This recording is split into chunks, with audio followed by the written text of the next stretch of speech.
Hi, everyone. Welcome back to Marketplace Masters. I'm your host, Paul Sonneveld.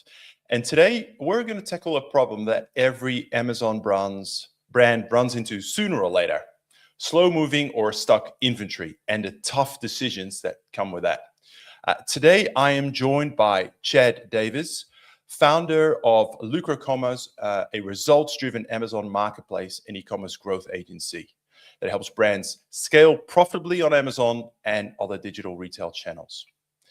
Chad has a strong background in marketplace strategy, advertising optimization, and operational execution, and he really combines analytical precision with hands-on leadership to unlock measurable growth for his clients. In this live session, we're going to break down how inventory actually gets stuck in the first place, what it really costs you, and the practical liquidation options brands can guide clients through, including price moves, removals, returns, and other strategies. And of course, we'll leave plenty of time for Q&A. So if you are tuning in live, make sure to drop your questions in the LinkedIn comments section or on YouTube. All right, without further ado, Chad, welcome to the show. It's so great to have you here.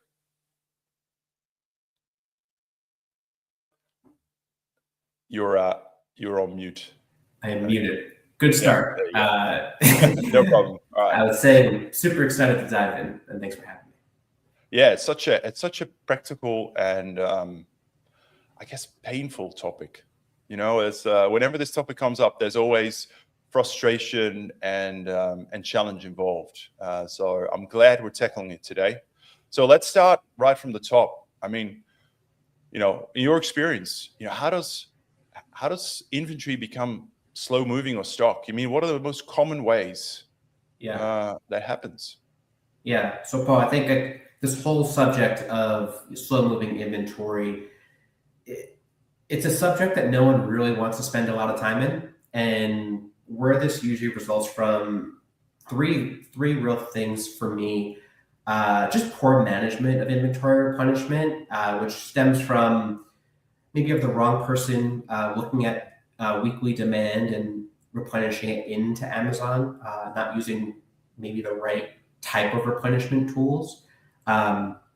Seasonal products always have issues with overstock because a lot of times it's a one-shot deal in terms of bringing in the inventory. And so high stakes of getting that right. And then really just when you're in the midst of the peak season, just having a finger on the pulse of how demand is looking and how many days you have left until Christmas is here. Just having a finger on the pulse of those things can prevent you from even getting into the situation where you have overstocked inventory in the first place. As you're talking about that, I'm starting to have nightmares coming back to me from many years ago, working in retail and being responsible for seasonal ranges, right? And managing like sell-through, you know, we're now 20 days out from Christmas, 10 days out, you know, we're 70%. We need to start clearing. Like it's, there goes your profit, right? It's so, you know, the whole demand planning, merchandise planning is so critical. And Paul, so maybe, go ahead. I just wanted to share my retail experience started in my parents' family business. I grew up in a novelty gift business. My parents had retail stores in the local malls in Long Island, New York. We also sold on Amazon. And so when you sell products that, you know, 80% of the business happens in 4 weeks, the pressure to get those forecasts correct is extremely high. And the pressure of actually selling through, not holding inventory, you know, when demand just falls off a cliff, is just so critical. And so I do have some PTSD stories that I could share maybe another time. But yeah, I know that. While everyone's enjoying the holiday spirit and the festive season, you know, there's a few people really stressed out, right? Because it's sort of make or break time, 100%. And that assumes you managed to get the stock into the country in the first place. Because I remember lots of situations as well where containers still on the water or delayed or sitting on a customs dock because they decided to go on strike. You're like, well, I can't do anything with this inventory in January. So fascinating. So it's really interesting that you've got that sort of, you know, more retail offline experience in our Amazon as well. You know, in terms of underlying causes, would you say are there any particular differences in sort of the Amazon world versus those of us that are sort of managed this from a kind of offline retail point of view? I mean, Are there any sort of underlying causes that are different, or maybe have a different angle or flavor to it? Yeah, I just want to share the way that you can send inventory into Amazon, because it's so being nimble and being flexible is just so important during these moments. And so with the brands that I work with, we send in inventory via SPD and LTL.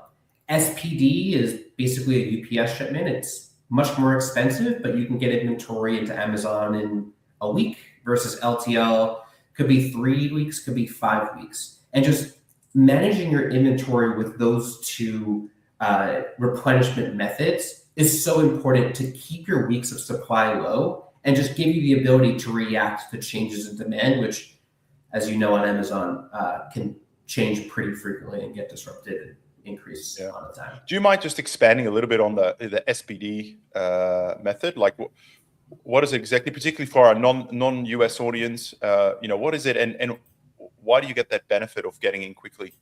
Yeah, I would love to just let me just share my screen quickly with you.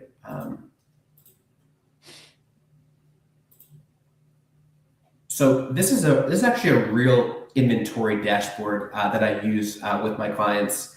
And what I track is fulfillable weeks of cover and then total weeks of cover.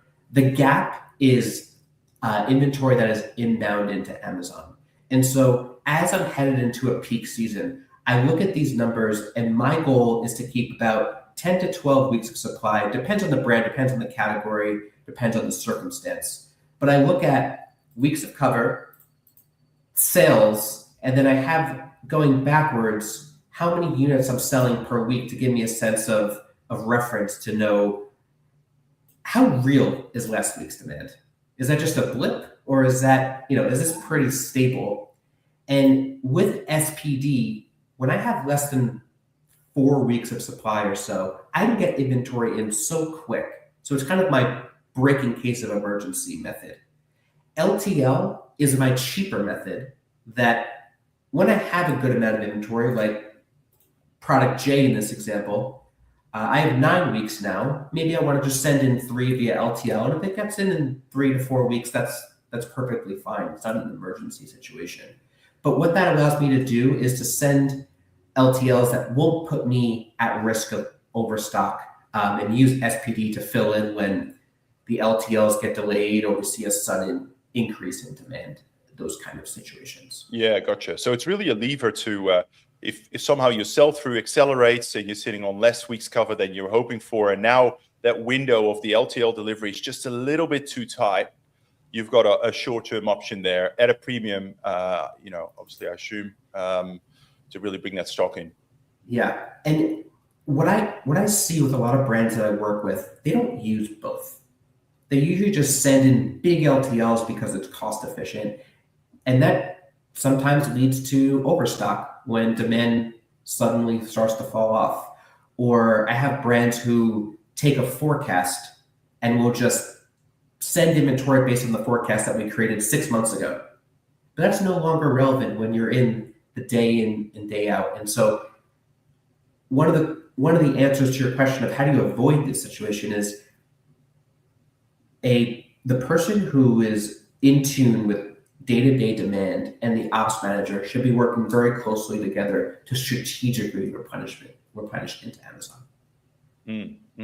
I was actually going to ask a specific question on that, which is, in the physical retail world, I'm very used to working with merchandise planners, right? It's their day job. They're crunching numbers all day long, seeing if demand's changed, if we need to do things, they need to accelerate, load. I mean, what are you seeing in the Amazon space, particularly as you work with brands? To what extent is that capability embedded within, Amazon brands, or is this a fairly new thing? I mean, what are you seeing? I guess in terms of the data, I guess you're asking, right, Paul? Like what's available to us? I guess data, but more also the maturity and the investment in specific capabilities to really manage that from a merchandise planning or a demand planning point of view. I mean, let me put it this way. Do you find that all of your clients have dedicated people just to do this, or is it someone's side hustle to kind of, is the focus there? And I'm sure the answer depends on the brand, but sort of what would be your industry observation? Yeah, totally understood. It is almost uniformly someone's second job on top of their existing job. I work with many omni-channel brands, of which Amazon may be growing for them, but maybe their D2C presence is bigger. Maybe they have a real big omni-channel business. The situations that I see is for those omni-channel brands, they don't have a dedicated person who understands the intricacies of all these different rules and all these different situations, like I'm describing, or they are invested in Amazon, but they have really an ops manager who is not looking at the week-by-week sales that I was showing you in my inventory dashboard, which is so critical for getting the inventory number right. Yeah, for sure. All right, well, let's get into the practicalities of this. So you've just signed a new client. They're telling you, Chad, we've got a massive inventory problem. What are the first metrics you go to and look at? How do you don't just take their word for it, but how do you diagnose? Yeah. So 3 things that I look at for a specific product. Is it selling already, or is it just dead? There's a very strategic difference in trying to accelerate or move a product that already sells a good amount of volume versus a product that maybe is seasonal and just no longer sells at all anymore. I have worked with brands who thought that maybe assigning a 20% off discount to a dead product would move it. Totally not the case. So really understanding existing velocity and where it stands in the market in terms of price point is really something important to know. How old is the inventory? So for those who don't know, inventory fees progressively get worse. You're kind of in a low stakes period for the first 6 months. At 6 months, those long-term storage fees kick in. At 9 months, they get significantly worse. At 12 months, they get even more worse. In 15 months, I hope no one has inventory in Amazon for 15 months. So knowing how old it is helps us understand how urgent the situation is. And the last part, which I'm going to get into a real example on, is how big is the inventory? And I mean legitimate size, cubic feet. Very small products might be okay leaving in Amazon for a while. Very big products, you're going to pay very heavy fees to leave that in, and you might want to dispose or do a very deep discount in order to sell through. So those are the 3 things that you really need to understand at a product level when diving into inventory, long-term storage. Yeah, I mean, I love that delineation between is it dead or is it alive, right? You can, if it's got momentum, you can try and accelerate that a little bit. But if it's just not moving, it probably means it's not ranked. It's gathering dust. It's then you got to be really careful not to get into this just wishful thinking. Let's just do a discount. Let's do a coupon, and we'll solve the problem. Exactly. Probably not, right? Probably not. So, after you've diagnosed it, right? What is the framework that you use to assess what to do, right? How do you determine whether inventory should be liquidated, salvaged, removed, written off, or actually we just need to go hard. Let's just go nuts on advertising because we think that how do you make those decisions and what leads to what action? Yeah. Before to me, I'm a Lucra Commerce. If anyone doesn't know, Lucra means profit. Everything that me and my team does is based on profit. So before I get into the actual math of how do you make these decisions, the first thing you have to ask yourself is, are you going to sell this product again, or are you going to discontinue it? If you're going to discontinue it, you have a lot more flexibility of decision-making that you might not want to make some of these decisions if you plan to sell it again. A couple of examples of this. I'll give you a real example. I used to work for Sharpie back in the day. Sharpie would sometimes liquidate inventory. A situation happened where they sold good inventory for pennies on the dime. It went overseas somewhere. It ended up coming back on Amazon months later. And some reseller got that hold that inventory, resold on Amazon, and just completely disrupted this brand for a considerable amount of time. So if you plan on selling that inventory again, you might want to avoid liquidators, might want to avoid super deep discounts, and just be careful with that. Also, when you remove long-term storage out of Amazon, you can send it back for another 90 days. So something to just keep in mind. Another thing that a decision tree that you want to think about is sometimes you want to decide, do I want to just bring it back to my warehouse? And I think what you have to think about in those situations is, does it financially make sense? I would do this exercise all the time in my parents' toy business, where it actually was more expensive to bring the product back than just throw it in the garbage. And we probably wouldn't even be able to sell it anyway for a very long time. And so there's numbers that you can apply to those decisions to make that choice. And so those are probably the main things I ask myself before getting into the weeds of the numbers of what it costs to leave an Amazon versus dispose versus do a price discount versus buy your own inventory. Yeah, that's really, really helpful. I mean, you can run the numbers on each of those scenarios, but I think the watch out is the Sharple example is very relevant, right? If people want to buy the stock off your hands at a good price and they seem keen, clearly they think they have an arbitrage opportunity somewhere else to sell it. Exactly. And certainly from a US point of view, it is the largest market and probably easiest market to sell. So be very, very careful about that, right? You lose complete control, brand pricing, the like. What about price reductions? So we obviously spoke about, I guess this scenario is like the product is dead, right? We need to find a way of exiting it from the Amazon's warehouse. But what if it's not that? What if it's got some momentum? Now we're getting into sort of price reductions or coupons or advertising. I mean, how do you think about that piece of the puzzle? Yeah, I'm going to share my screen again. I want to show just a live example here. There's two examples I want to kind of talk through. Artificial trees, very big product, and a Christmas ornament. These are two products I have worked with in my career. And I want to talk about how pricing can be the right decision or maybe the wrong decision. And the first thing I do is look at what our product level P&L looks like. Let's look at the Christmas ornaments example. Every day we sell for $12.99. Before ads, we're left with $6. If we lower this, let's say we lower it to $9.99, and I know we'll get some gains from fulfillment fees. Fulfillment fees will change, but we're left with $3.57. That's how much. If we don't need to advertise, I mean, feel free to keep lowering this price until it sells through, assuming you're going to hold this until next year. That's what you have to really troubleshoot. That cost versus removal costs, which I'm just going to quickly flash these costs here.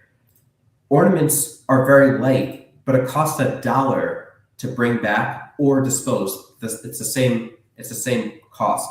And so before I pay Amazon $1 to bring this back, I want to discount this until I'm break even. So how low can I actually go? $4.99. I lose 58 cents before advertising. Hopefully at $4.99, I won't need advertising. And so that's how I decide kind of the removal, disposal versus the price.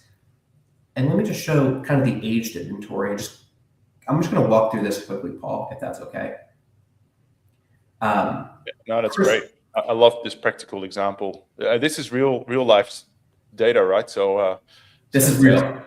This is a real product, a real situation that happened this year, where we brought in a lot of Christmas ornaments and we did not sell them all. Christmas ornaments, these are acrylic. They are very, very, very, very small. So the cost, the way Amazon inventory fees are calculated is based on cubic feet. So the base fee is 78 cents per cubic foot. Because this is like 1,000, 2,000 of a cubic foot, it's almost zero. It's basically zero.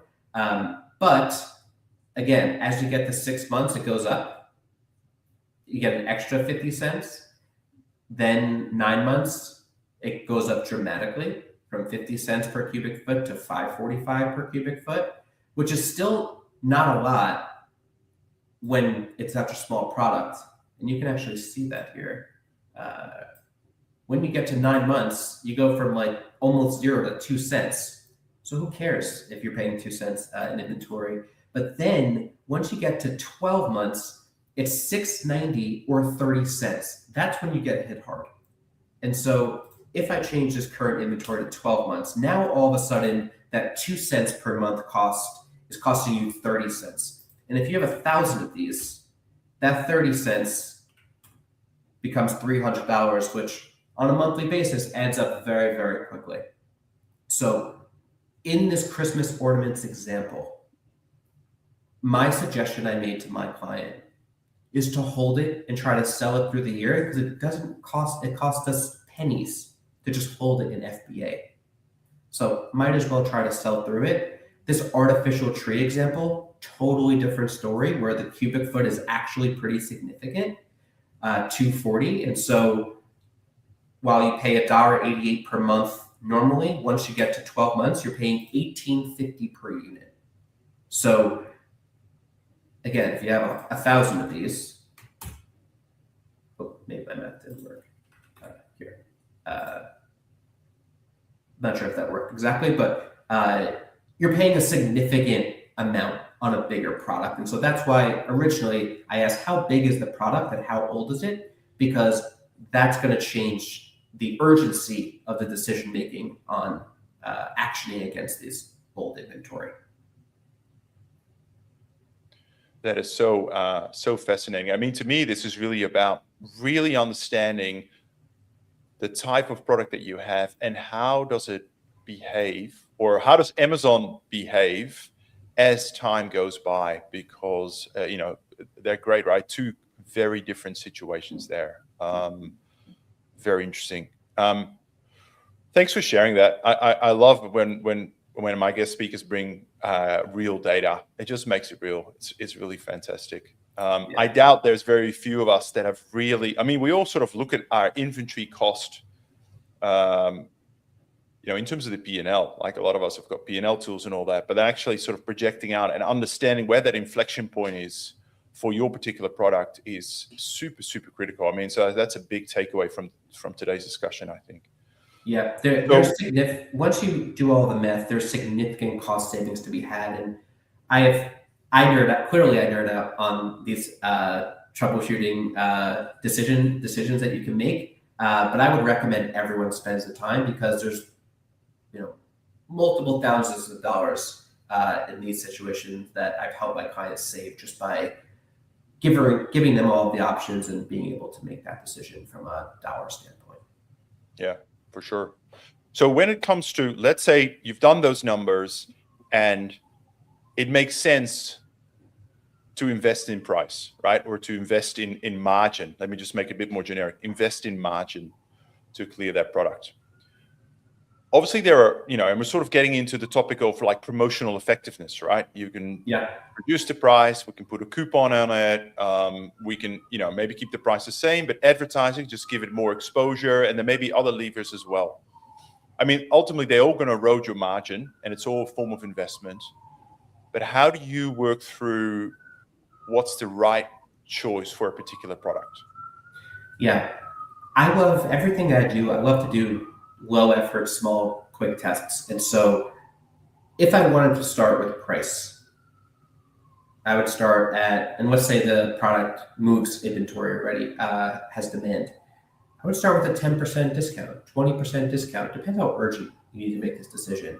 But what I'm looking for is the conversion rate change, and the sessions change when you change that price. Price typically impacts conversion rate the fastest. And so I've had brands that I work with, when you lower the price to where the market is, this is premium brands, all of a sudden you see a massive conversion rate improvement. And that to me validates the effectiveness of the price. If you don't see that, you're probably just giving away margin.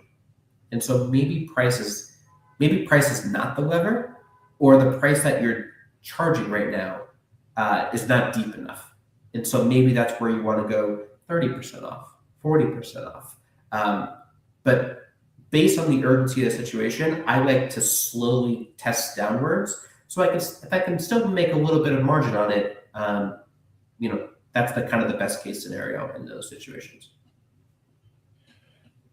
And from an effectiveness point of view, is it always price that you go to, or are you finding that maybe sometimes I guess, we're talking price generically, but I'm really talking about like lowering the headline price versus keeping that high, but giving people a coupon.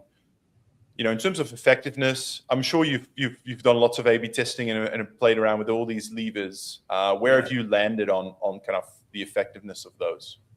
Yeah, I would say in the majority of the situations, you're talking about C and D tier products. You're not talking about A tier products, or you rarely are. And with that said, I don't like to invest in deal fees. So I wouldn't invest in lightning deals. I wouldn't really invest in best deals in the majority of these situations. Coupons, to me, the coupon solves the click-through rate issue. If you have a click-through rate issue, that green badge, that coupon sometimes can really help. There are other situations, and I have a brand that I've worked with on this before. Heavy Subscribe and Save brand, instead of discounting it, why don't we just do a first order 50% off Subscribe and Save discount? Let's get the subscriber and let's give them a big discount. And you know what? If they opt in, they subscribe, and they leave after the first order, it's kind of the same difference as what we would have done with a price discount anyway. And maybe we can actually benefit from this. Maybe we can actually really increase our number of subscriptions. For those brands who have a lot of repeat customers and subscriptions, it's one of the first levers that I go for. Yeah, it's almost like can we just go heavier on the customer acquisition cost, right? Exactly. Sort of think about it. I mean, we're still investing; it still hits your margin, but it's kind of a different strategic lens on keeping that customer. With the benefit at the end of the day. Yeah, makes sense. Advertising, you haven't mentioned it. Where does this feature in all of this? Spend more on ads. Such a tough one because typically if you're overstocked, you probably don't have a high degree of confidence that incremental advertising is going to get you out of the position that you're in the most profitable manner. And so I usually touch advertising last. But it's definitely a very situational decision to make, depending on if the product is a quick seller or the product is a dead seller. One thing I would never, ever do is start advertising aggressively on a product that is never really sold, because really what you're trying to achieve there is to try to gain organic rank via advertising, gain momentum. And if this product is never sold and you're going to discontinue it, it feels like you're investing in something that you're just wanting to turn off as soon as possible. And so advertising in those situations is something that I typically don't spend a lot in. It's probably an unusual scenario, right? You sort of have to believe that the product has fantastic conversion and click-through, but somehow it's on page 300 and it just doesn't get the exposure. So if only we can lift the exposure, then the sales will come, right? Exactly. I'm sure there's not too many products in that scenario. I assume the Amazon algorithm would do something about that as well. So makes sense. I just want to go back as we sort of close out. I want to go back to the topic of mistakes. I think you mentioned a really good one at the start of this, which is don't sell your inventory to a third party. Ends up on the gray market, and all of a sudden goes around the world, comes back and bites you in the backside, literally. What are the other big mistakes that you've seen your clients make, right? What are the kind of three, I call it like the banana skins, right? What are the three watch outs? Don't do this because it may sound like a great idea right now, but it's going to hurt you and you're going to end up regretting it. I mean, what would be on your top 3 list? Yeah, and I'm going to talk about like specific like seasonality moments, like Prime Day or holiday or something. What I would definitely not recommend is, let's say you forecast you're going to sell 10,000 units for the period, the 3-4 week period. I would not just send in 10,000 units in October and assume it's going to sell. What I do is I actually like to send in a percentage of the total forecast, maybe like 50%, 60%, something like that. So I have ample inventory to play around with, and then leave the remaining part of the inventory as kind of ammunition to restock if the demand forecast follows the trend that I have seen. With SPD, again, you have the ability to react to demand. You may not be able to do it at the very last second, but the end of November, beginning of December, you can still make moves to replenish your inventory without putting yourself in a bad position. And so that is one of the biggest mistakes that I see. People just send everything that they have to Amazon as soon as possible. I think the other big mistake that I see sellers make is, this is especially true for new product launch. They look at how much other sellers have sold and they assume that they're going to sell the same amount or a percentage of it because of whatever reason.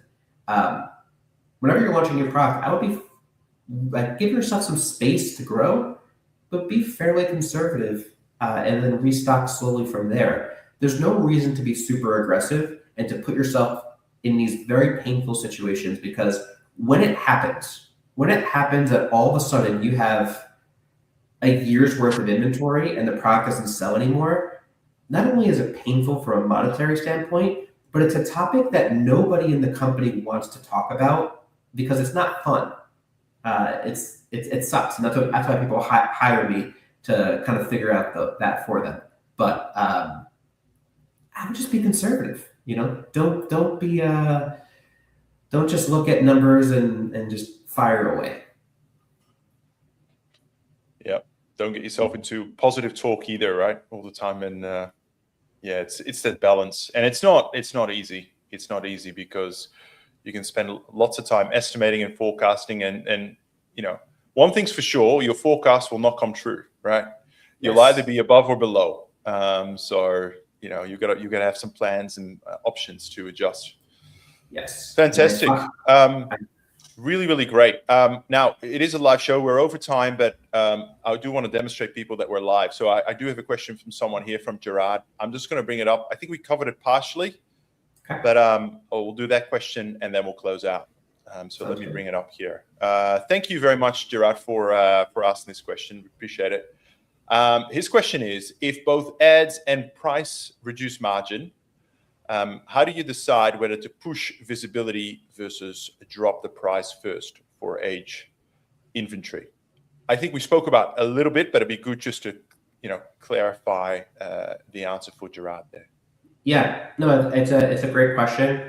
It's a hard one to answer. But what I will say is, what I do in these situations is I compare myself versus the market.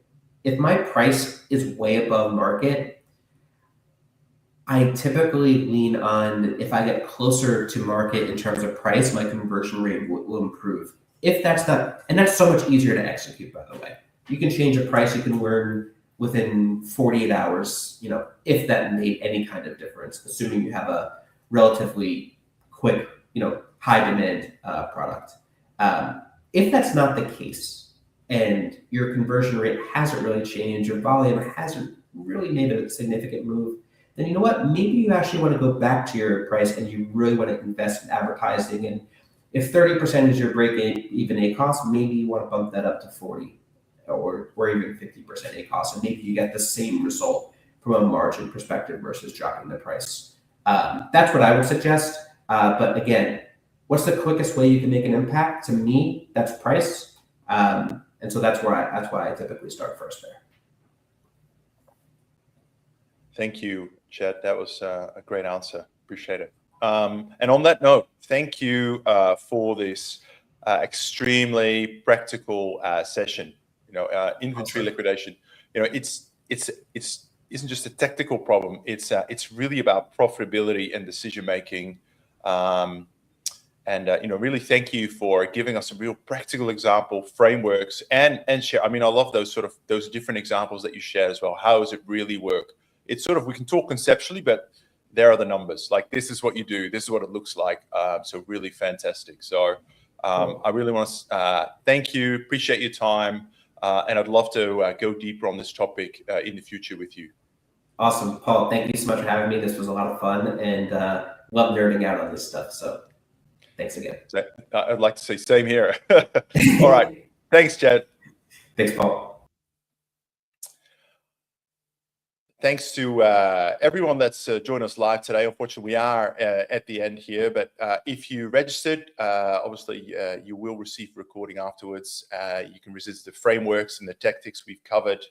And you can also visit our website, go to merchantspring.io, where we have a resources section where we have a whole wealth of on-demand videos relating to all sorts of topics around, Amazon Agency Live, Amazon vendors, Amazon sellers, and the like. So feel free to check that out. But until next time, thank you for joining us, and I look forward to seeing you at our episode next week, where we're going to talk about, I've got a slide here, I think we're going to talk about with Scott Bass on navigating Amazon brand registry as a vendor, right?